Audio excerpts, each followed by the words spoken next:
السلام علیکم۔ جلدی اللہ ایسے کن فرمائے گا، تمہارے صبر کا حق ادا ہو جائے گا۔ اللہ کی مدد کس کے لیے ہے؟ اللہ کی مدد ہر اس انسان کے لیے ہے جو غم میں اللہ کو پکارتا ہے، پھر چاہے وہ گناہ گار ہو یا پھر خطا کار، پھر چاہے وہ کوئی بھی ہو۔ اللہ دلوں میں رہتا ہے، وہیں جہاں دعائیں رہتی ہیں، تو پھر پکارو اسے، آواز لگاؤ اسے، وہ سنتا ہے، وہ ضرور سنے گا۔ حقیقت تسلیم نہ کر کے کیوں اللہ سے شکوے کر کے خود کو بے سکون کر رکھا ہے؟ بس یہ یقین رکھا کرو، جو اللہ نے ہمارے لیے سوچا ہے وہ ہمارے لیے بہتر نہیں، بہترین ہے۔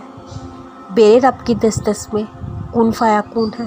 تم مانگنے سے پہلے سوچا نہ کرو، بلکہ جو دل چاہے اسے اللہ سے مانگ لیا کرو، کیونکہ میرا رب دینے سے پہلے اوقات نہیں دیکھتا، بلکہ ہماری اوقات سے بڑھ کر نوازتا ہے۔ جب اب تک نتیجہ نہیں آیا، جب اب تک رب کا فیصلہ نہیں آیا، تم کیوں خود سے نتیجہ عکس کر رہے ہو کہ دیری کا مطلب انکار ہی ہے؟ کیا پتہ دیری اس بات کی دلیل ہو کہ وہ مان چکا ہے، بس کچھ دیر تمہیں سننے کے لیے وقت بڑھایا ہوا ہے۔ تو صبر سے اس کے جواب آنے کا انتظار کرو، اور پھر دیکھو کیسے تمہیں اللہ خوش کرتا ہے۔ معجزے ہوں گے، یقین کرو، تمہارے گمان سے باہر، لیکن اس کے لیے تم کو صبر رکھنا ہوگا، اللہ کے جواب آنے کا انتظار کرنا ہوگا، اللہ پہ یقین رکھنا ہوگا، پختہ یقین۔ اور جب تم اپنے کام اچھے سے کر لو گے، پھر دیکھو گے تم اپنی ادھوری دعاؤں کو قبول ہونا ان ذریعوں سے کہ تم نے تصور بھی نہیں کیا ہوگا۔ جو اللہ کے کرنے کے کام ہیں ان کے بارے میں تم دماغ نہ لگایا کرو، کیونکہ وہ اپنے کام کرنا بخوبی جانتا ہے۔